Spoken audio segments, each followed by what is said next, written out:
Coming at you from the AO Studios, it's the Fade Route with D and Z. Here are your hosts, D and Z.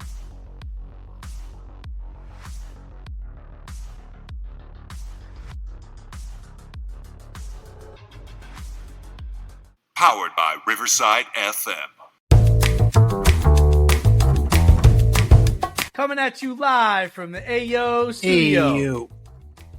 It's the Fade Route with D and Z. I am D, and I've got a shirt on this week. Didn't know Z was going to be taping us last week. Baby, it's summertime. I'm ready. Ndamukong Suh is retiring. Garrett Wilson and Sauce Gardner sign extensions with the New York Jets.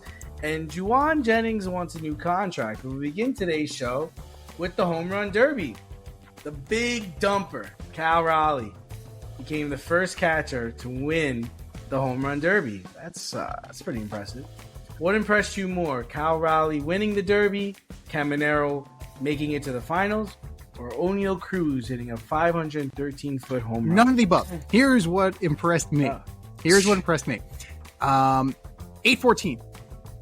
What's 814, you might ask? That's how long I lasted before I turned it off. So there you go. I think I got through Brent Rooker's first round. So, yeah. Pat McAfee, shut the fuck up. Like, this is, like, you ruined everything you touch turns to shit, my man. Like, that was... I must have been watching it on mute because I don't remember hearing him. I think maybe I watched it on one of the different channels. Maybe, or he was doing the intros. Like, the intro, I almost didn't make it through the intros, man. It was very rah-rah WWE. Like, you expect, at one point he said Cal Raleigh had the biggest ass in the majors. What else? He almost called the Pittsburgh Pirates the Pittsburgh Steelers. So I don't know if he took a bite of his in or just like kind of caught himself. But it's just like, and then whoever the guy was next to him, dude wearing eye black. Here's a pro tip: if you are not gonna play, you are not wearing eye black, son. I'm just throwing that out there. Like you look like a schmuck. You're next to Schmucky the Clown. So it's like, there you go. That's all I need to say about that. But he took it out of me very quickly. Took it out of a lot of people, including Bob Ryan. Bob Ryan was all over him on X. It's like, this is not WWE. This is baseball. God damn it. Love Bob Ryan. Love Bob Ryan. Love Bob Ryan. Friend of the program. From the Hingham Hammer. We'd love to have you on, Bob.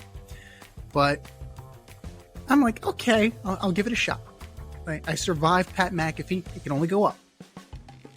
And then came the rules.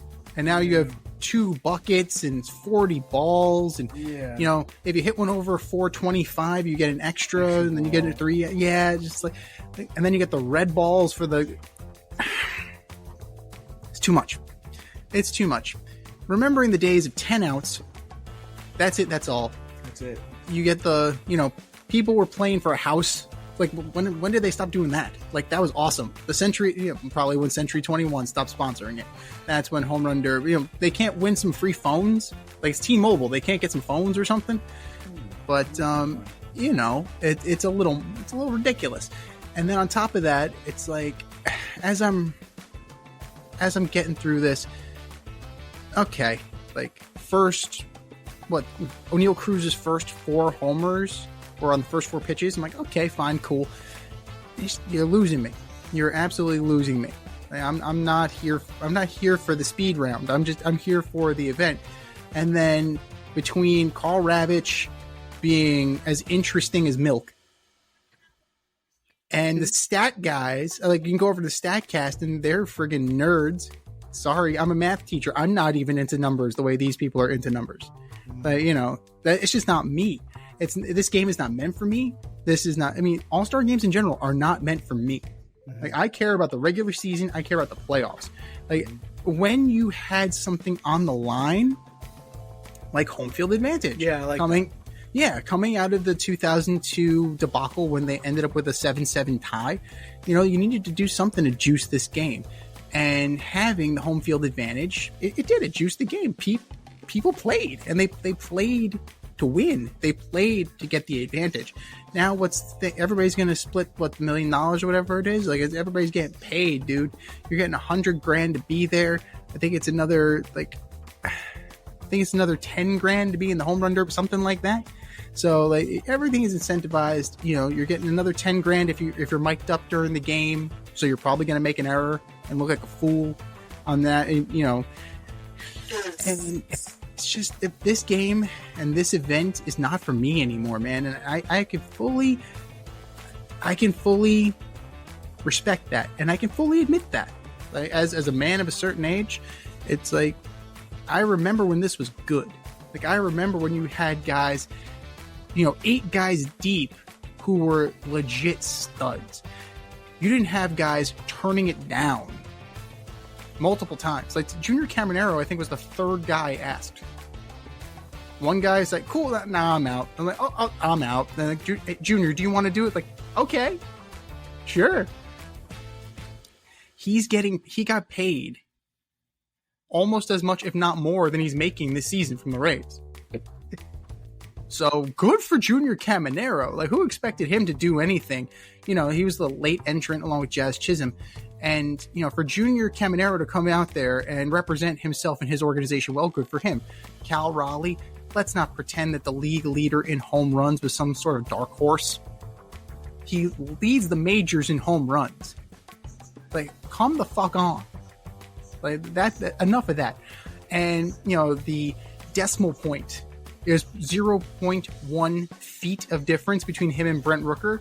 If that's the case, yeah, have a fucking swing on. Let them both go. Let them both. Yeah, let them both go. Do something.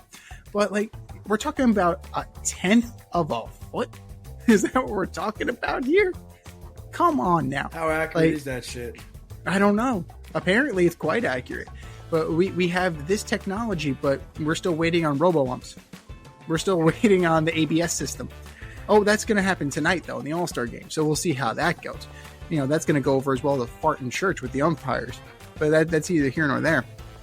But, you know, like, I tried for the good of the show. But between Pat McAfee and the video gamization of this thing and the lack of transparency with the Brent Rooker thing, and, you know, that was it. That was it. You know, and, you know, for everybody dumping on Jazz Chisholm today, for everybody dumping on him because he only hit 3 homers, let's see how you would do. Like, come on. Like, for a guy who's not a home run hitter, yes, he's got 17 homers, but he's not a home run hitter. To go out there, he was going out for the vibes. Like, he said it as much. You know, he's got his Demon Slayer bat. He's out. He was like the 27th guy asked. So, you know, you're not getting Judge, you're not getting Otani, you're not getting Vlad, you're not getting Pete. You're getting who you're getting. You know, it's gonna eventually, like, a pitcher's gonna go in there. He's like, I'll give it a go. Like, I'll see. You know, I haven't hit in years. I haven't hit since high school. I'll give it a try. So, you know, kudos to Jazz for trying. 3 homers, not his best representation. But remember this, ladies and gentlemen. In 1993 and 1994, Mike Piazza was in the home run derby twice. How many home runs did he hit? 0. Between 2 years, Mike Piazza hit 0 homers. So Jazz Chisholm has 3 more home runs than Mike Piazza ever had in a home run derby. So cut the shit and leave Jazz alone. Well, for a guy who didn't watch it, you had a lot to say about it. I'll try to keep it short so we can move on. But you know, I'm an baseball all-star game fan. I do enjoy the home run derby, but I don't watch it from beginning to end. I tuned in around the time Matt Olson got up, which was cool. You know, he's the hometown guy, and he tried to rally towards the end. So it was nice. It was fun to watch the fans get into it as he was, you know, trying to rally back. I'm with you. The format sucks. Like, I miss, like, the guys are exhausted. Like, they're exhausted swinging the bat. Like, I remember, like, you know, back in the day, there was also like 98 or 99 where, you know, you're just swinging hard and you take a little break because you only had 10 outs. So it's like, all right, I'm ready. And you took some pitches. But, you know, I think they should do away with the whole format. I go back to like 10 outs or 15. If you want to do like 20 outs, 15 outs, 10 outs in the last round, you could do something like that. Yeah. But this format is awful. I was interested to hear that Buxton, who I thought did very well for a guy who's, I mean, he's a decent hitter, but it was cool. I think he did well. It's interesting to hear that when he was in high school, he was able to throw a football 80 yards. That was amazing. Wow. 80 yards, 82 yards. I thought you were going to say that he said, I'm not going anywhere. I have no trade clause. So I'm a Minnesota Twin for life. Shows me that he's a loser. So, but that was cool. Chisholm was an embarrassment. I'm sorry. Like, even Mike Piazza was an embarrassment. Like, take the temperature of the room. Like, this, maybe if it was in Yankee Stadium or if it was in Miami. Yeah. Oh, dude. Or a bunch of people got caught on audio saying that. If it was in the stadium, these would be home runs. Yeah, but if he was, I don't know where is he from? Atlanta? Is he from Georgia? The Bahamas. All right, so like you had no business participating in this thing. Leave it up to the pros. Leave it up to the professional hitters. Really impressive what Cal Raleigh was able to do. It's a switch hitting catcher. I was rooting for him. I wanted to see him do well. I wanted to see him win. He came through. Caminero, the Rays got a bright future with him. They take care of him. No, it was an okay event. Like I said, it was just too long. I enjoy the old way. They'll never. Maybe when Rob is gone, they can go back to normalizing some of this shit. But they're treating it. See, that's the one event for All-Star where I want the guys to have fun. That's where I want to see them have fun. Have fun hitting home runs. Have fun joking around the sideline. But for the All-Star game, I'm with you. I want something on the line. I want these guys to play hard. I want these guys to win. Don't turn this into the NBA shit. No, completely. And we're gonna break it down later. We're gonna actually do a little comparison between the dunk contest and the home run derby, which is a good apples to apples comparison. And what do you have in common is that the Stars don't want to participate anymore, dude. The Stars don't want to do it. Really? Like Judge has been there, done that. Ohtani, we're never gonna see it in the home run derby. Oh yeah, that's fine. I'm okay with that though. I don't need them to. He's already competed. Like they've done it before. They've both done it. I'm pretty sure Ohtani and Judge have done it. You're not going to get Vlad. You're not going to get Pete Alonso again. I don't need that. I actually don't want that. I would prefer what we had. We had Cal Raleigh. We had the hometown guys, Acuna, Olsen. That's what I want to see. I want to see that stuff. I don't need this. I want to see. That's what I want to see. That's okay. I don't need to see those guys. That's fine. But little bit of controversy surrounding the All-Star game. The Brewers phenom pitcher, let's see if I get his name right, Jacob Mizorowski, the Miz, nailed it, has caused quite a stir, getting selected as an All-Star replacement only after 5 starts. He's electrifying to watch, but some members of the Phillies feel some of their guys were more deserving of the selection. So are you okay with the Miz serving as a replacement, or are you with Trey Turner and the Phils that he has not done enough? He is the Miz, and he is awesome. In 25 2/3 innings, he's walked 11, but he's also fanned 33.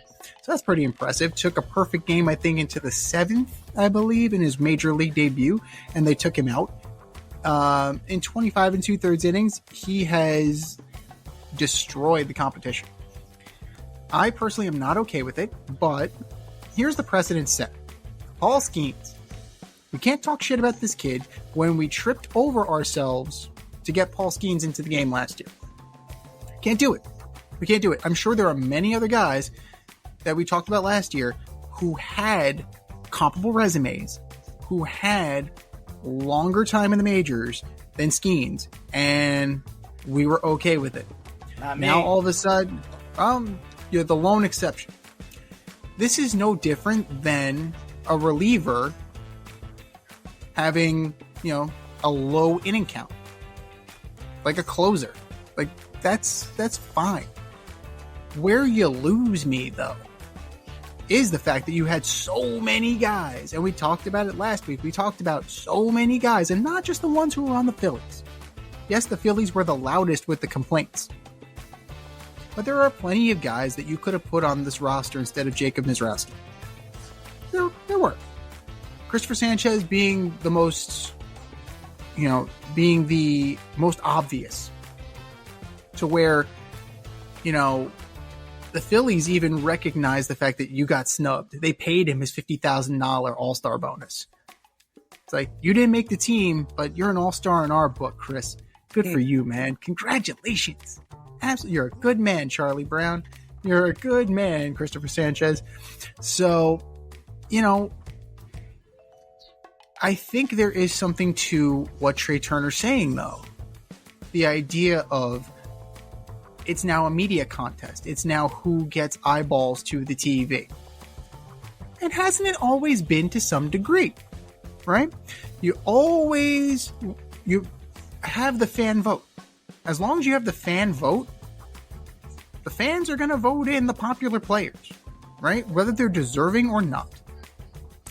Now, you have opportunities to mitigate that. But then you just go and shoot yourself in the foot by just kind of reinforcing the fact that it is, in fact, a popularity contest. It is a battle for eyeballs. It's a battle for content. Like you say, content is everything. Seeing this kid will bring clicks. It will bring likes. It will bring shares. It will bring everything that they're looking for on social media. And Trey Turner and the Phillies are doing exactly what Rob Manfred wants. Because now you're gonna hate click this stuff. Now you're gonna hate watch it. Now you're gonna rage bait. Now you're just gonna comment away about how this is an atrocity to Major League Baseball. They got Jeff Passan doing it, right? They got Alden Gonzalez doing it. They got Ken Rosenthal doing it, commenting about how this is a blight and a black mark on Major League Baseball. But you let Paul Skeens in last year and it was okay. I think Paul Skeens had 9 more innings, something like that, maybe 10 more innings. So if it was good enough for him, it's good enough for them. He had to have more starts. He had to have more starts. I think he may have had like 40-something starts, or he may have 40-something innings. Like, that's still not enough, right? Like, that's still reliever numbers.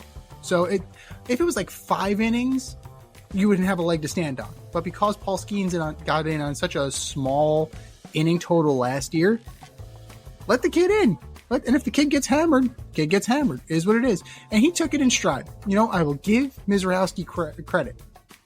He said, they're not mad at me. They're not mad at me. I didn't choose to do this. I didn't campaign. I didn't politic. But I was chosen. So the future is bright for this kid. Milwaukee should be really happy with the guy that they got, because he seems to have his head on his shoulders, even though Rob Manfred has his square up his culo. Yeah, so I don't agree with it. I think he's going to get the chance to pitch in many more All-Star games, but to me, he didn't put in the time.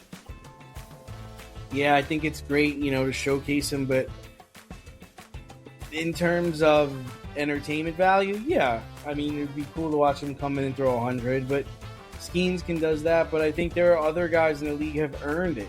There are other guys that may have earned their first appearance or their second or third appearance, or you don't have, not every year is a great year for most players. So when that opportunity comes up, you can't deny them. And in this situation, you're giving it to a guy that just got here. He just got here, So I'm with Trey Turner. Whether he's taking a spot away from a pitcher or he's taking a spot away from a fielder who deserves it. And I get what you're saying, like fans vote and managers have a say and all yeah, it's true. But at the end of the day, I want to see a baseball game with the best players.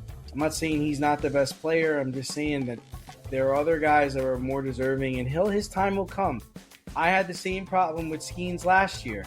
Because last year, we had Chris Sale, who really deserved to start the All-Star game, not Skeens. I didn't care what Skeens was going to do. Because now, look, this is 2 years in a row that Skeens is starting the All-Star game. So it's like, come on. Like, let's just be real about the situation. The Miz will get his opportunity another time. But this was the wrong move. And then Rob Manfred coming out and defending it. Just shut the fuck up. Like, don't say anything, man. Just don't say anything. He doesn't need. You're not his dad. You're not his father. You don't need to go fucking defend him or defend what's going on. Just go to the game, Rob, and just shut up. Shut up. You're ruining this enough, man. Just stop. Just stop. The same Rob Manfred that Alex Rodriguez has said is going to get into Cooperstown one day. Yeah. Yeah. He could buy a ticket. He could buy a ticket just like the rest of us. Yeah. But, yeah, I hear what you're saying about Mizrachi, and I think that we need to separate the player. We definitely need to separate the player from the social media craze. And the media, we are part of the media, even though we are not as sensational as some. The media plays a role in this. The media hyped this kid up because of what he did in his first 2 starts, in his first 5 starts. Yes, it's a great start. Plenty of guys have had great starts in their career and have gone absolutely fucking nowhere. So we see it all the time. And I'm not mad at him. I'm not mad at him. It's not his fault. I just don't like the way it went down. I don't appreciate the commentary about it. I mean, you think the Phillies are the only people that feel this way about him? Yeah. Well, there's been plenty of players that have been breaking their ass forever trying to get an opportunity to play in an all-star game, to showcase themselves at the best, to be in those locker rooms. You're just handing it over after 5 games or 5 starts, whatever he did. 5 starts, that's it. 5 starts. Come on. I think it takes a little bit more to be in the baseball all-star game, but that's just me.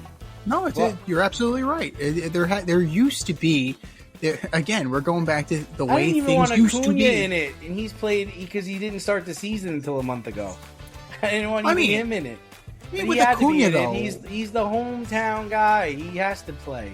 But, at least Acuna has a certain amount of games under his belt. There needs to be the games limit or the innings limit or something of that nature. And I think that is certainly important. But we, as the media, need to start being the adults in the room. We need to start, the same way they guard the Hall of Fame, maybe they should guard the All-Star game. To be an All-Star means something, right? To be an All-Star used to, in any essence. Now it's what? It's just an extra paycheck. Like now you're getting 3 fewer days off than the rest of your teammates. There are a lot of obligations that go into it, but it used to be an honor. And it wouldn't surprise me if eventually this goes the way of the Pro Bowl. It wouldn't surprise me because there's a lot of shit that happens, man. It's a lot. It's very loaded. So, it's a good honor. Mizrachi, congratulations, you got it. But it's a bad precedent. 5 starts, 25 innings. How much lower can we go? 1 good game and they're going to get the All-Star game? Is that what is that where the bar is going? Because the bar is pretty friggin' low right there. Avoid messy accidents. Get better stopping power with your brake pads. Callahan brake pads. You never know when you'll be driving in the road and there will be a truck tire that you need to avoid and save your family. Callahan Auto. We really care about what's under your hood. Speaking of pretty low, Bronny James. We're talking NBA Summer League basketball. Take a drink. Bronny James led the Lakers with 17 points in their 9-point loss to the Clippers in their Summer League game. Big deal, little deal, or no deal at all? No deal. He's really worked himself into being no deal. The fact that we're talking about what he's doing in Summer League games, and he's actually not having a good Summer League. I mean, he played well in that game, but they still lost the game. It's just a sad situation. Like, my man could be going into his 3rd year in college, making decent money, playing for USC, or maybe even transferring to another school. But I mean, it's just sad. This is what we have to. This is what we have to. We know what he is, Z. We know what he is, and you know what? he must know what he is at this point. Even if he was delusional coming out, he has to know now how terrible he is. So, I hope what he's getting out of it, whatever he wanted to get out of it, but it's pretty sad. It's no deal. It's completely no deal. We're talking about NBA Summer League, for God's sake. What are we talking about here? We're talking about guys who are going to be in the G League. We're going to talk about guys who are going to be on the ass end of the bench, the ones who don't play, or the ones who play in like huge blowouts in garbage time. Like, that's what we're talking about here. So, for Bronny James to have a good game with 17 points against guys who will be bagging groceries, I don't know if that's necessarily something to be lauded. I don't care for NBA Summer League. It's the equivalent. It's spring training, man. It's spring training. It's Diet Coke. I think it's worse than that. It's worse than spring training because none of these guys are going to sniff the league. None of them. None of them are even going to come close. And the thing about it is, what's worse for Bronny is you got guys that are coming in there and they're pretty much like looking to cook him, right? Yeah. I'm looking to embarrass you right now because you walked up here and I had to earn this, and I'm gonna bust your ass because you play for the Lakers. You're LeBron James' son, and I'm gonna show everybody why I should be in the league and you shouldn't be. That's a tough sandwich to be dealt every day you play. Yeah. And that's what he's dealt every day he plays. I mean, somebody's going at him, giving them his best, and not only that, they're talking shit too. Oh, completely. And to think that, he's been dealing with this since birth. He's LeBron James's kid. Like, that's got a lot of, and to make matters more complex, it's LeBron James Jr. Like, you just there's a freaking huge ass bullseye on this kid from birth. Mm-hmm. And with that comes expectations. And he wasn't the greatest recruit coming out of high school. He had that incident, the heart incident, the cardiac incident at USC, and that stunted his growth. You and I are on record saying that he should not have come out of the draft. He should not have come out of school. And right now, he could be working his way into the lottery. Like, if he was a junior in college and he put in the time and he put in the effort, maybe not at USC, maybe it's someplace else, you take that sweet ass NIL money and you enter the transfer portal, who knows? Maybe he would have ended up with Skip in St. John's. But, he could have worked his way into a lottery pick and earned that obscene contract that he got with the Lakers for being a second round pick. He could have earned that. Instead, it was kind of handed to him because he's LeBron James's kid. Like, I think we all understand that the level of nepotism there, and that's okay. It's LeBron's prerogative. You want to look after your kid, look after your kid. That's whatever. That's a different argument. But you can't say this is good for Bronny James. In no capacity is this good for him to ride the pine, shuttle between Santa Cruz and Los Angeles to get cooked by guys who are trying to make a point every night. Yeah. We become like a circus. He's a circus act. Because I'm sure when he plays, the ticket prices go up and people are going to those games because you want to see LeBron, but you're also you want to see him play too, right? And it's just you can't.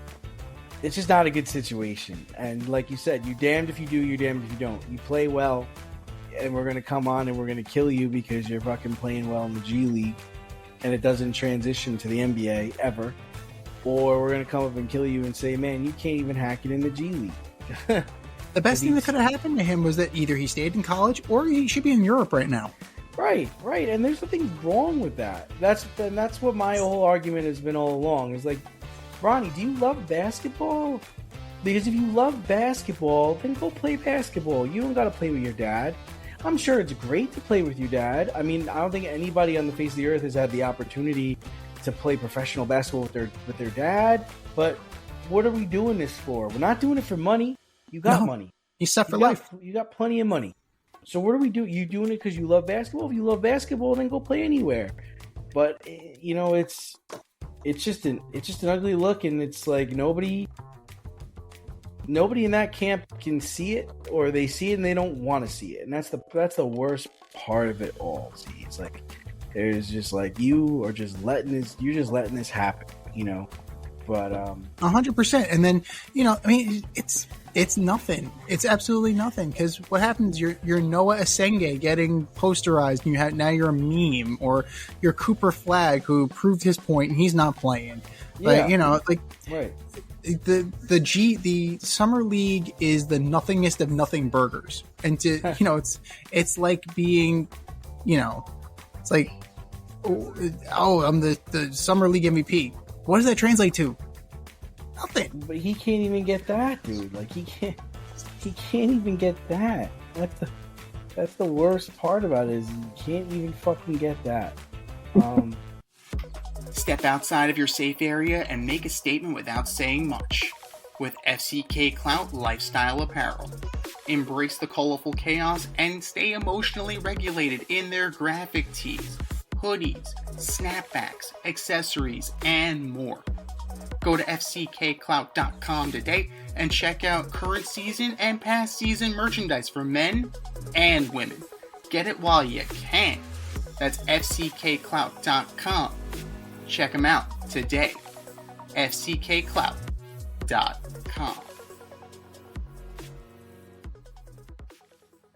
Moving on. Garrett Wilson signed a $130 million contract extension with the New York Jets that will make him a Jet through 2030. And also, Z, you pointed out that Sauce Gardner also signed an extension with the Jets, making him the highest paid corner. He signed a 4-year, $120.4 million extension that will pay him $30.1 million a year, while Derek Stingley is getting $30 million a year. So the original question was, and I guess I'll still pose the same question, is if you're Garrett Wilson, why would you sign an extension with the New York Jets? I get why Sauce Gardner did, because they made him the highest paid corner, and there's no way you're not gonna take that deal. But why in God's name did Garrett Wilson sign an extension with the New York Jets? Well, it puts him in the top 5, which is very interesting. There are only a few wide receivers who are getting paid more than Garrett Wilson. You're looking at Jamar Chase, Justin Jefferson, DK Metcalf, that ilk. And Garrett Wilson's not in that. He's not in that stratosphere yet. There's still untapped potential with Garrett Wilson, and I would argue that the Jets may have gotten a friggin' bargain. Oh, I know what the Jets got out of this. I'm not shitting on the Jets for what they did. In fact, this might be the best move Moogie's made so far, to re-sign both of those guys. Oh, the Moogster's doing great right now. You locked up one of the best corners in the game for your team. You also kept your best offensive, probably second best offensive weapon through 2030. So no, I give all credit and all points to the Jets. $90 million guaranteed. I'm having a hard time understanding is, if you're Garrett Wilson, why do you sign this contract? Z, I get what you're saying, that he's top 4, top 5. Z, has this organization shown that they know what to do with offensive players? Have they shown that they know that they're going to put you in a good position to succeed? No. Have they shown you that they are committed to winning and to success? No. That's why I don't understand why he would sign this contract, and what would make his agent tell him, yo, we need to sign this contract. Like, what? Huh? You work for me, right? Are you looking out for what's best for me? Yes, from a money standpoint, sure, it makes sense, but you're telling me there isn't another team out there that's going to pay Garrett Wilson what the Jets just paid Garrett Wilson? You're telling me I'm sure there's some. You're telling me that the San Francisco 49ers wouldn't pay Garrett Wilson?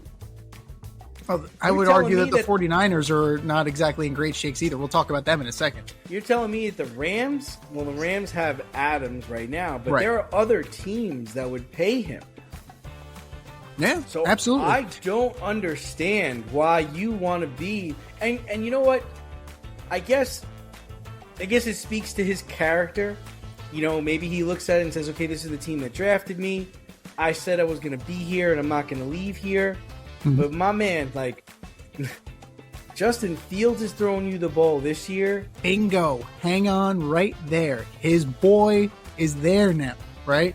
He's getting $90 million guaranteed, and he's his best friend. One of his best friends is his quarterback. Like, that's the situation that we're looking at right now. Now, is it a smart decision? Only time will tell. History says no. Knowing the history of the Jets says no. But if you're a Jet fan, you're kind of smoking the hopium right now. You're kind of dreaming a little bit, because this organization is reversing itself from what it's been doing the past few years when it hoarded itself out to Aaron Rodgers. It's like, we're not getting rid of the young guys. We're investing in the young guys. We didn't trade Breece Hall. We're keeping Breece Hall. We're not getting rid of. Can they now? Can they afford to keep him now? I think they can. They locked up Quinnen Williams. He's the only other guy besides Garrett Wilson and Sauce Gardner that is a first-round draft pick that they locked up. Like, that's it. It's those three guys. And Breece Hall, you know, he's had solid seasons. Under Aaron Glenn, I think he will be featured, unlike in years past in recent history.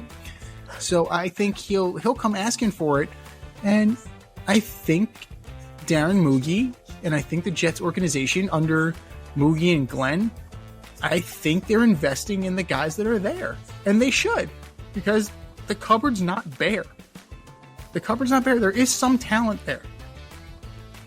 They need to evaluate quarter. They don't know if Justin Fields is the guy or not, or if he's not the guy, they're going to be drafting the quarterback next year. And maybe they should be drafting a quarterback anyway. So we're gonna determine that. Garrett Wilson, that's going to be a steal. The Sauce Gardner contract, based on performance and based on numbers, it feels like an overpay. $60 million guaranteed for 3 picks and 42 pass defenses? Well, how else were they supposed to get him to stay? No. Well, that's what I'm trying to say. Like, it's clear why he's staying. They paid him. He wasn't going to stay unless you made him the highest paid corner. Until he's not. Smart agent. The other one, I'm not signing an extension with you guys. I've had 4 different quarterbacks throwing me the ball the last fucking 4 years. He has caught a pass from 7 different quarterbacks in his career. 7. Ridiculous. Justin Fields will make number 8. Maybe 8's enough. Maybe they finally have something with him and Justin Fields. I think Justin Fields is good, but if I'm Garrett Wilson, do I really believe that he's going to give me double-digit touchdowns? Do I really believe that he's going to give me 1,000 yards this year? Because that's what it comes down to, right? I need over 100 catches, I need 1,000 yards, and I need double-digit touchdowns. Do I believe that Wilson could do I believe Justin Fields could deliver on that? I think so, because he's going to be the primary target. That's the thing. When Rodgers was there were games and there were times when Garrett Wilson completely disappeared. Now, there were also, other players on this team, like one Mr. Devontae Adams, that demanded the ball and had a certain relationship with the quarterback. And reports indicate that Garrett Wilson was going to seek a trade if they brought back Rodgers. So that's a very interesting layer. I mean, that makes sense, right? Yeah. So maybe that's the key. Maybe Justin Fields was what he suggested.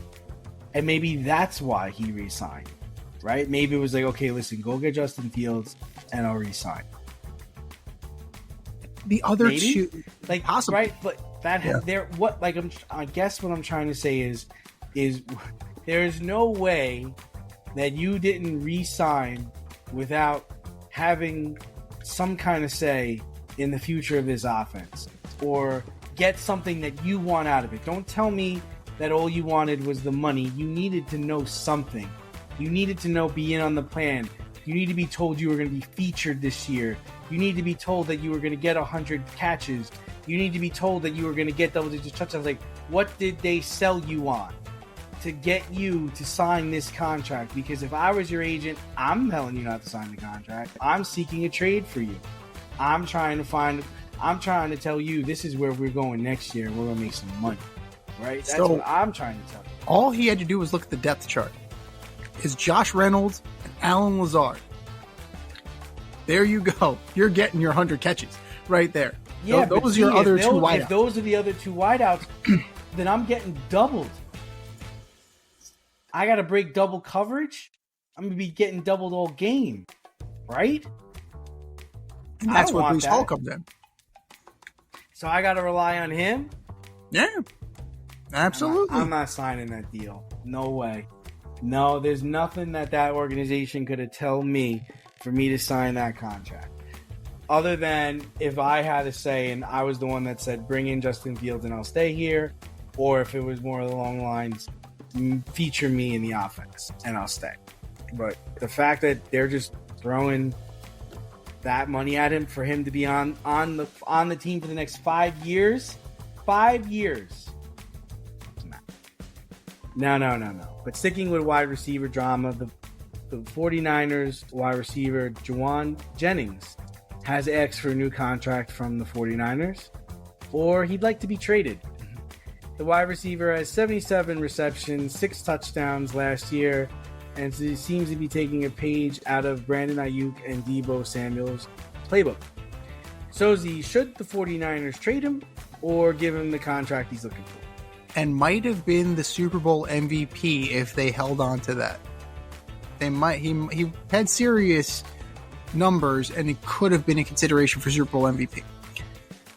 Are they going to keep him or are they going to deal him? No. What do you think they should do? Well, here's what's going to happen. I know what they're going to do. So they are going to keep him. He's going to get hurt. It's going to tank his value. And then we're right back here next year because this is the rinse and repeat of the San Francisco 49ers. Think about Ayuk. Wanted out, got hurt. Deebo wanted out, got hurt. Like, this is the MO. Like, this is what's going to happen. So if they are going to trade him, if they're sick and tired of wide receivers dictating terms and they want to get out from under it and get it ahead of the game instead of waiting, deal him now. Deal him now. If that's the case, his value will not be higher. His value and health will not be higher. As we go along in the season, his value will depreciate because he's in this system with Kyle Shanahan and he's going to get hurt. It's inevitable. Everybody on this team gets fucking hurt. And it's just a matter of time. The clock is ticking. I think they're going to play hardball with him. It's going to be acrimonious. And eventually it's going to end in a split. Because that seems to be the way things go. And, they went and got Pearsall. So he would be their third receiver. They could, in theory, deal him for maybe a third, maybe a fourth. somewhere in there. He has performed well. He has equated himself well. He could probably get you something. But I think stubbornly they're going to hang on and they're going to try and get through this, and it's going to bite them in the ass. That's what I think is going to happen. But should they trade him? Yeah, I think they should absolutely trade him. Yeah, I'm with you. I'm not paying this guy. This is just he's muddying the waters. He's already making trouble, but I get where he's coming from because, like you said, Z, he's gonna get hurt. He knows he's gonna get hurt. Everybody gets hurt in Kyle Shanahan's offense. So before I get hurt, let me get some guaranteed money because looking at his numbers, I mean, 975 yards, 6 touchdowns, 77 catches. Year before, only 19 catches. I mean, he's not exactly lighting it up here. Like, he's all right. Year before that, 35 he's catches. a third receiver in that system. He was with Debo and he was with Ayuk. He was a number 3. Great. It's not like he's Jackson Njigba who took over. He took over Lockett and he took over Debo. I mean, not Debo. DK. I would argue he's fourth because George Kittle's on that team. Actually, he would probably fourth or even fifth option behind McCaffrey. That's a guy, Njigba, who you pay and you keep. This guy, who are you again? What's your name? Who you play for? You know, it's just like it's odd to me how all these receivers nowadays are really just coming out and asking to be paid. I can't remember a time in history of the NFL when it was like that. You think about like the 80s and 90s. Z, do you remember guys coming out and asking to get paid? Do you remember guys like Brandon Stokely saying, "Hey man, I want my money"? Like, do you remember like those guys like looking for, like, of course you had your Jerry Rices and your Terrell Owens and Randy Mosses that were doing well and your Wes Welkers, but do you remember the B guy or the C guy being like, "Yo, where's my money? Back up the truck. I need to get paid." Remember Alvin Harper being like, "Yo, where's my money?" You never heard about this stuff. Never heard about it, right? Never. So even if you can go to the early 2000s, I don't remember Hines Ward being like, "Yo, where's my money?" Or even what was it? Mike Wallace. No, where's my money? Actually, Mike Wallace, yes, because Mike Wallace took that money from Miami. But where's my money? It's in Miami. That's where it is. Right.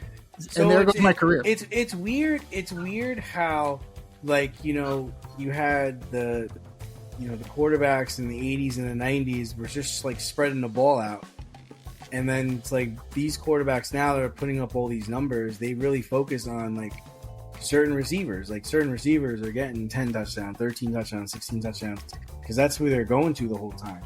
But you know, I can't see an area where this guy has a case or anything to stand on.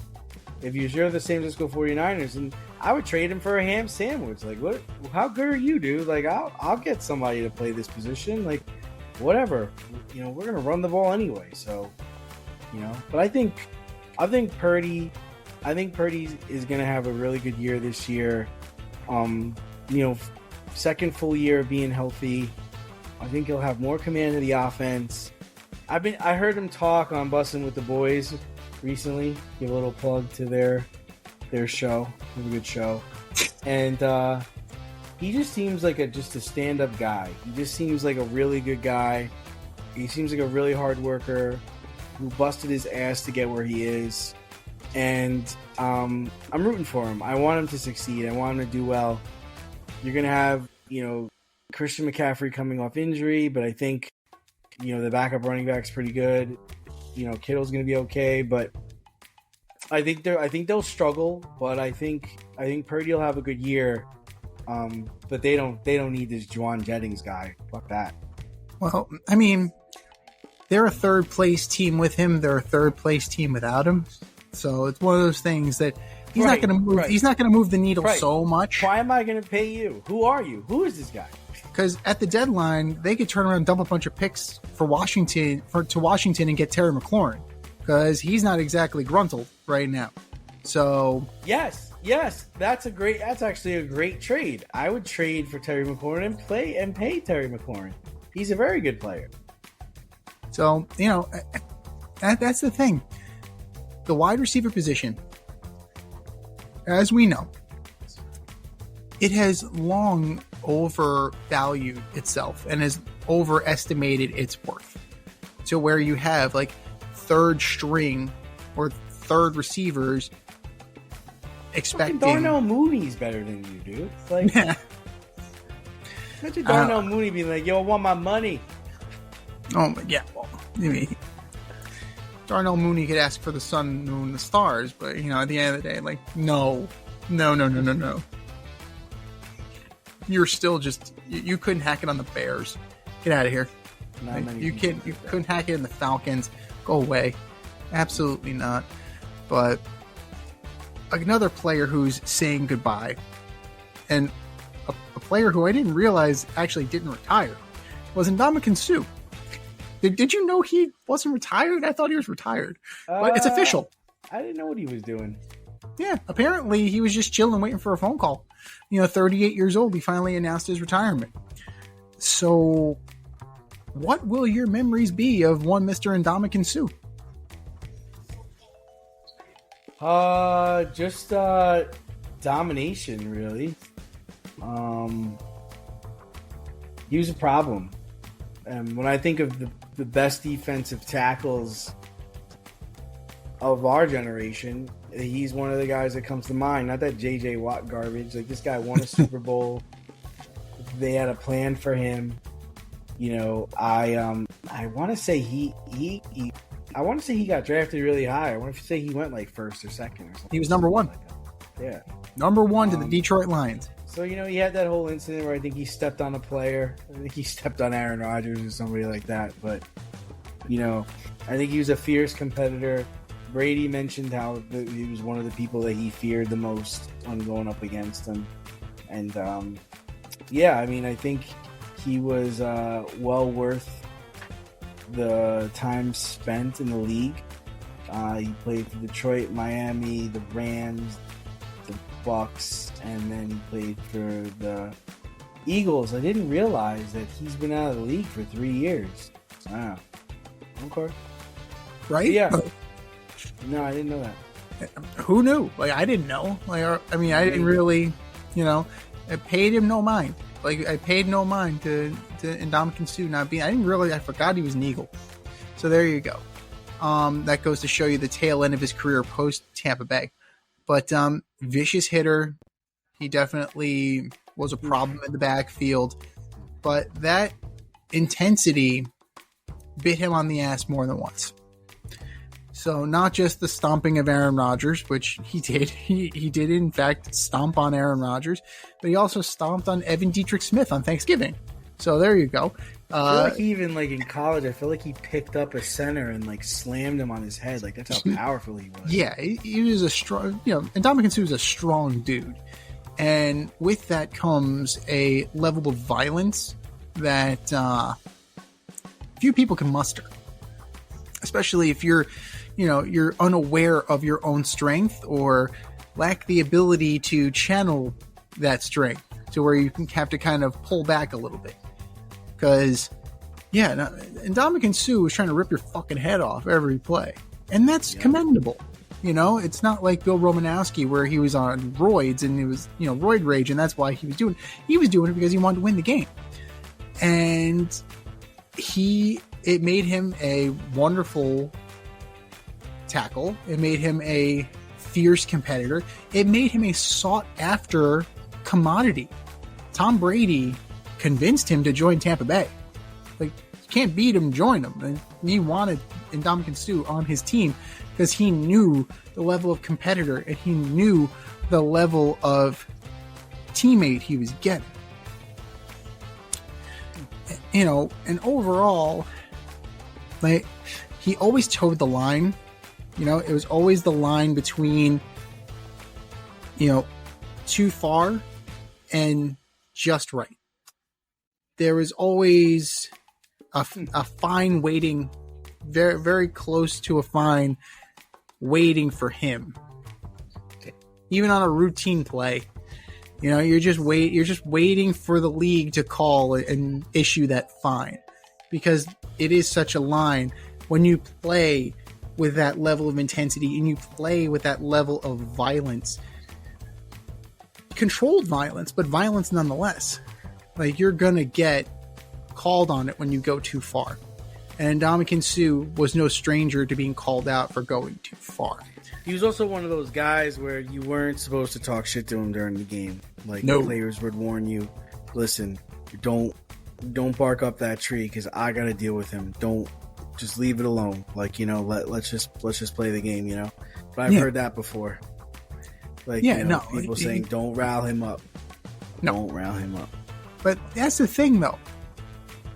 You only made it worse for your quarterback. But at the same time, like, you could kind of neutralize him in that because you get him so worked up that he works his way into a situation where he's getting fined and suspended. So harnessing the emotion, harnessing the drive is definitely something that Ndamukong Suh like had to work on coming out of Nebraska. But he seemed to get it. Like, by the end of his career, he definitely figured out how to do it. And he was chippy, he was ornery, he was a hell of a football player. And I don't know where that next Ndamukong Suh is going to come from. But the NFL has certainly lost a stud player, even though he was it was kind of checkered with his record as far as, you know, going too far. But there are few players as good as Ndamukong Suh, and the league is better when you have guys like that roaming in between the lines.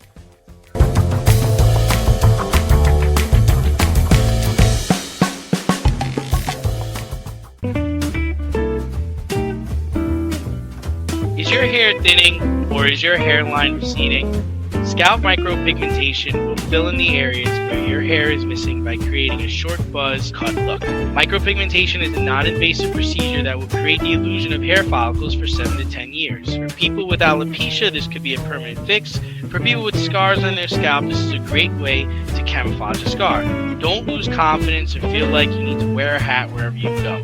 Marquez Studio is located in the Bronx and is open for all your scalp micropigmentation needs.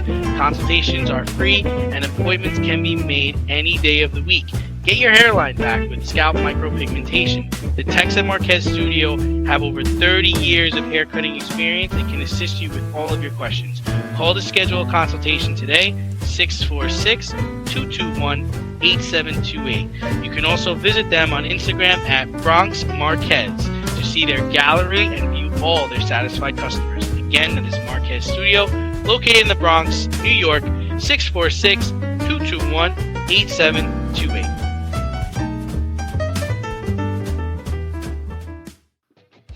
Bullshit or no shit?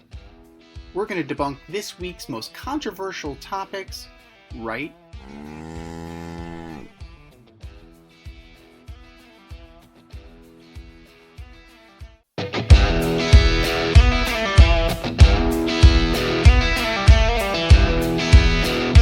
All right, boys and girls, we have a statement, and it's either bullshit or no shit.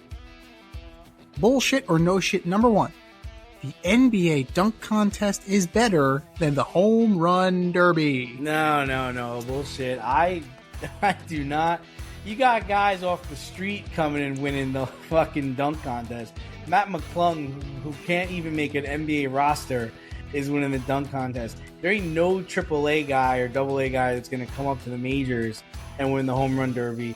Take the home run derby every day, twice on Sunday. I like watching the home run derby. I may not watch the whole derby and put up with all the new rules that Manfred put in, but I do enjoy watching the derby.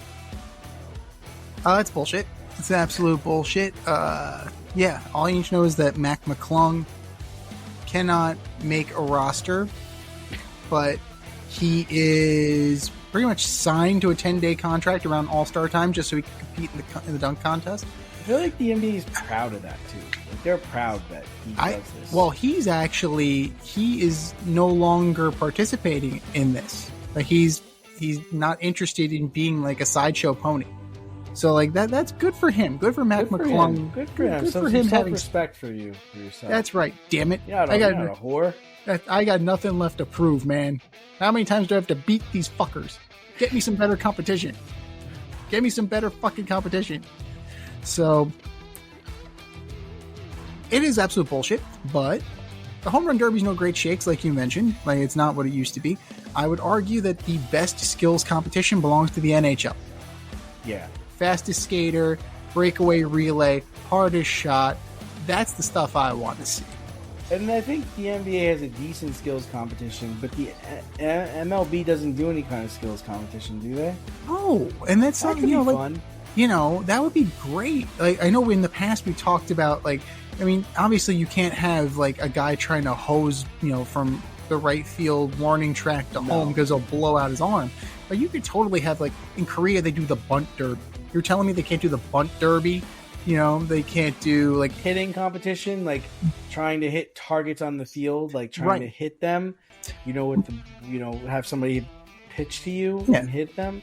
I don't know. Maybe I don't know what kind of skills fielding competition you could do without anybody getting hurt. You don't want anybody throwing. I mean, if you look at banana ball, you can have like horse. You can do like trick plays. Like you can kind of make it work. For catchers, you can have pop time, like fastest pop time. There's some things you can do. You have to like toe the line of safety for sure, because it's something that needs to be taken into account. But I mean, the skills competition in the NBA is great, but when teams want to do it, and then you have teams like the Spurs who are just like, fuck this, we're done. Like we're just gonna forfeit. Like that was a joke. That was an absolute joke. So you can keep both of those. Give me the NHL. I am here for that. And you know what? Honestly, even the Pro Bowl games they're starting to grow on me a little bit. It's a sideshow. It's at the end. Don't go there. It's at the end of the season. Nobody gives a shit. Don't give them the satisfaction. Nobody gives a shit. Nobody cares. Nobody cares. I mean, I also think the idea of a mid-season All-Star game is kind of passé. I think just give it the honor at the end of the season. But I think we'd be better off just plowing through. We wouldn't have World Series games in November, and then we would be fine with that.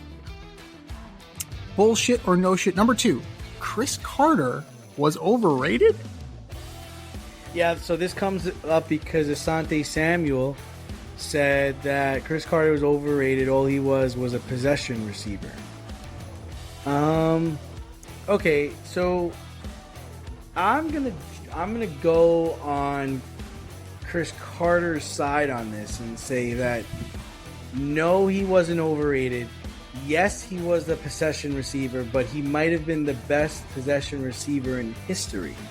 And he also was a possession receiver that caught touchdowns. Like, he caught more touchdown passes as a possession receiver than any other possession receiver I know. So I don't think he was overrated. I do think there was some talent there. He probably thinks he's better than he was. He's still elite, deserves to be in the Hall of Fame. And like I said, my man caught touchdown passes. He's legit. Chris Carter, well, it is bullshit that he's overrated.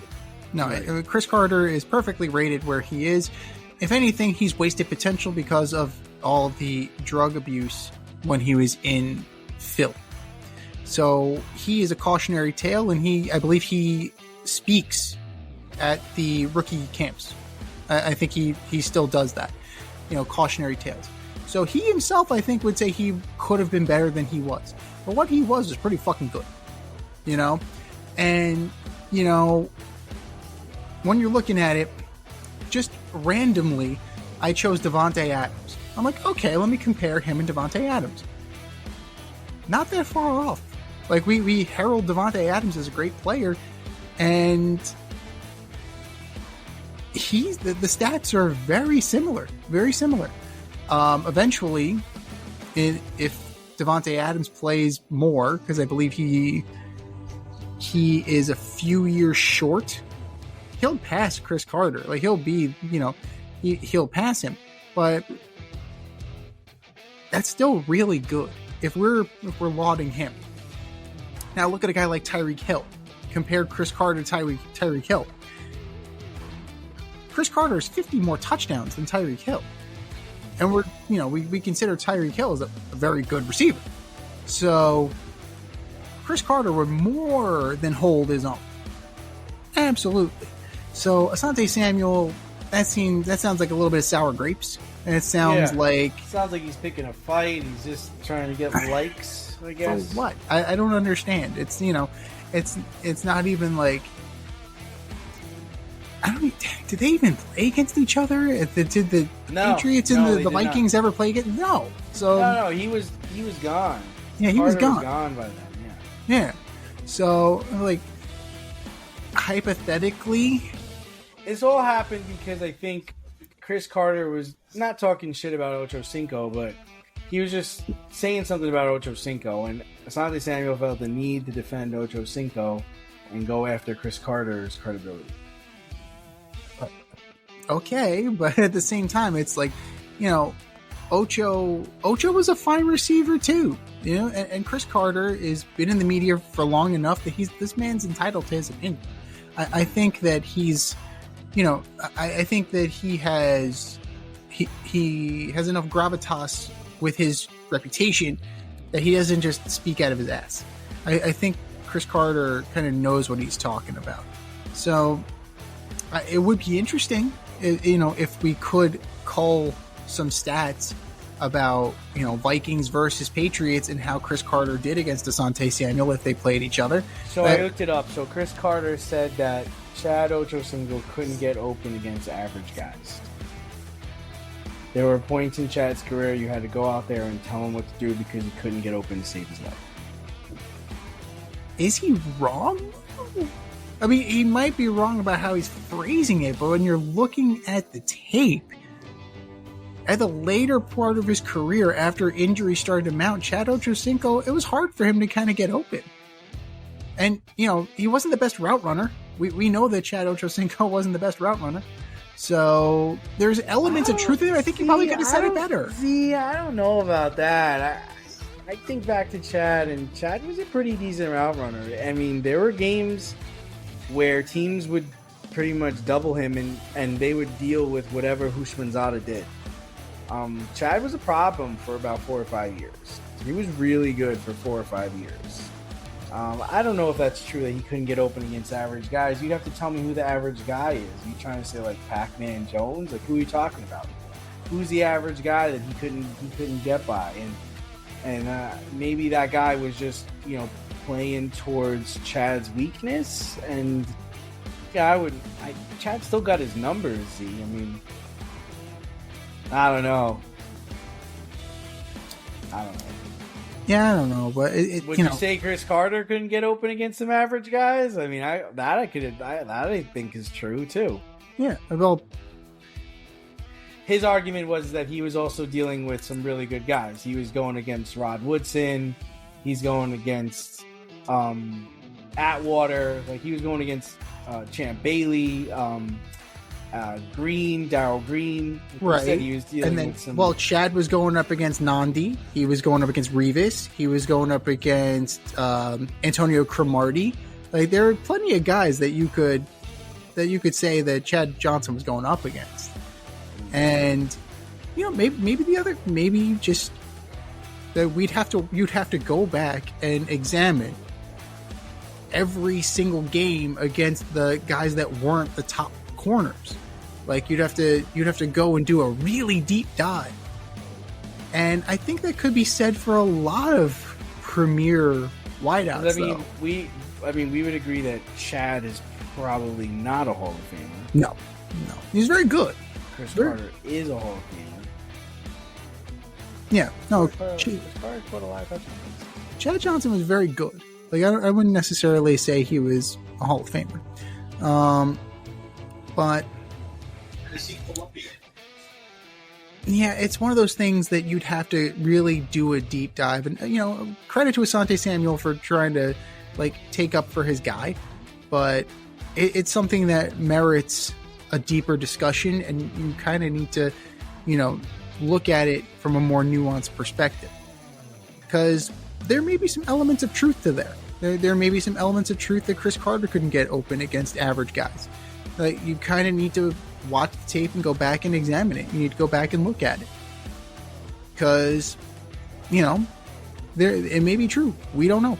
But Chris Carter has certainly earned his opinion as a pundit. He's certainly earned his opinion as a player. And, he deserves to have that bust in Canton. So, but we're not taking the gold jacket away from him by any means. Your favorite podcast has its own merch line now. Go to the Fade Store with DNZ.com today and check out our releases in apparel, accessories, drinkware, and more.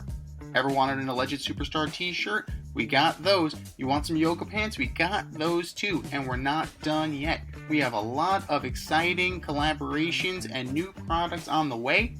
But check out what we have now at the Fade Store with DNZ.com.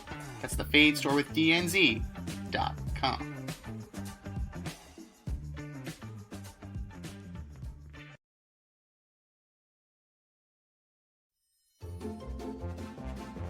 Who's the best of the worst this week in sports?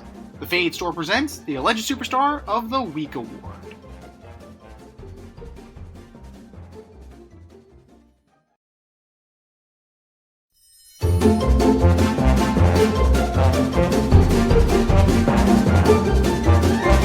Alright, boys and girls, you know what time it is. It's time for the Alleged Superstar of the Week. You know how it goes. We put up a poll on our X account at FadeRouteDNZ and our Instagram poll at FadeRoute Podcast, and you vote. And you vote, and you vote, and you vote. And the winner of said vote gets a shout out on this here show and takes home the coveted ass trophy. And do you know who took home the coveted ass trophy last week, D? I do not. That would be one Mr. Rafael Devers. So they're pretty bad. Yeah. The Giants are struggling with him, and he's not hitting very good. No. And then he snubbed Will Clark, and then apparently he has a lower back issue that they're trying to, prehab and trying to rest it away. But if it's a disc issue, he's probably got to get going to the knife. And this trade is going to look like a huge, huge mistake very quickly. But that was last week. This is this week. Who are your nominees for Alleged Superstar of the Week, D? All right, so first up, I've got Rob Manfred. Rob, coming to the defense of Jacob Mizorowski's All-Star selection by saying the excitement that was going to be generated, the fan interest in seeing this guy, that's why he wanted to add him to the All-Star game. Rob, you're not fucking Barnum and Bailey. Like, this is not the circus, dude. Like, just let the good players play. There's no reason to get involved in this. There's no reason to feel you had to push a guy who's only pitched in 5 games all year to play in the All-Star game. Rob Manfred, you are my Alleged Superstar of the Week. Number 2, I've got Garrett Wilson. Garrett Wilson recently signed his extension with the New York Jets, and I have to question why. I don't really get it. The extension will make him a Jet until the year 2030. By that time, the Jets will be on their 5th quarterback. Sauce Gardner won't be on the team anymore, and they'll be awful. Sauce Gardner, you are my Alleged Superstar of the Week. My last, not least, is Teddy Bridgewater. Recently suspended from his Miami Northwestern coaching job for providing impermissible benefits to his players. Teddy, say it ain't so. There aren't any details, but paying for Uber rides, meals, you can't be doing that for players, Teddy. Teddy Bridgewater, you are my Alleged Superstar of the Week. What do you got, Z? The Teddy Bridgewater thing is a little suspect, and it's mostly because of the fact that he wasn't suspended by the league. He wasn't suspended by the district. He was suspended by the school. Like, he was the board suspended Teddy Bridgewater. So reports indicate that he went back to the board and requested to raise funds. He was denied. He was a volunteer. So, I mean, they couldn't afford Teddy Bridgewater to begin with. Let's be real here. I believe it's his alma mater. Yeah, so he was already doing this pro bono. So they're like, okay, if you want donations, go out and seek them. All right, well, fuck you. I'm Teddy Bridgewater. But there you go. There's your big fish right there. So it's kind of one of those damned if you do, damned if you don't. Letter of the law, absolutely dead to rights. You can't be doing that shit. Spirit of the law, he's your biggest benefactor. He's also the volunteer coach. So I don't know what you're supposed to do there. That's on the school district. That's on the board. Like that's kind of fucked. But I get it. Letter of the law in this NCAA Barney Fife, as Michael Wilbon likes to say. Yeah. Can't do it. Number 1, I gotta go with PSG. Club World Cup. Oh, yeah. Got fucking embarrassed by Chelsea. 3-0. After shutting out Real Madrid, after just cutting through this tournament like a hot knife through butter, and after winning the Champions League, yeah, you lost to 4th place Chelsea, 4th place in the Prems. Does that make them the European champion now? Is that the case? Like, can Chelsea now lay claim to being the champion of Europe? We think so. And I think next month, PSG plays Tottenham. I think it's the Super Cup, I believe, or something of that nature. I need to look at exactly what it is. But heck, this could be the start of something no good, very bad for Paris Saint-Germain. But PSG, you are my alleged superstar of the week. I'm going to stick with them. Coach Luis Enrique. In the post-match fracas, you can't grab a player's throat. Ever, ever. You can't do that. You can't. I get it. You were trying to separate Donnarumma from the fray. Joao Pedro said something, and you lashed back at him. You are the adult. You are the manager. At some point, you need to be the cooler head. And you're most likely getting suspended 3 matches for that. You already got embarrassed. Why did you need to add insult to injury? Luis Enrique, you are my alleged superstar of the week. And then number 3, Robert Griffin III. Oh, my goodness. For sending out or amplifying race bait tweets about Angel Reese, sparking further discussion and argument and confrontation on social media regarding Caitlin Clark versus Angel Reese because of this weird obsession that Mr. Griffin has. At the end of the day, both Caitlin Clark and Angel Reese are finding their way in the league. There is no reason for you to prop one up and diminish the other. There is no place for highlighting race bait tweets. Ever. Ever, ever. Not all content is good content. Not all content needs to be amplified like that. You have a platform, and that's what you're choosing to amplify. Do better, Rob. Just do better.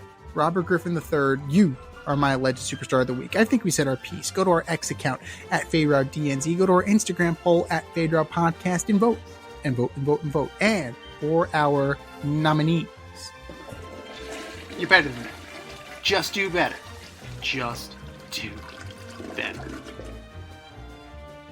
This has been the Fade Route with DNZ. Thanks for tuning in tonight. Catch our podcast on Wednesday nights on Spotify, iTunes, iHeartRadio, or wherever you listen to your podcast. So until next time, stay fade, everyone.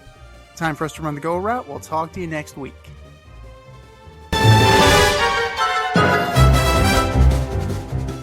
Thanks for listening to this episode of our podcast. If you liked what you heard and you want to hear more, be sure to like and subscribe on your favorite podcast platform. Leave us a review, rate us 5 stars, turn on subscription notifications, and share on social media. Tell your friends and spread the word.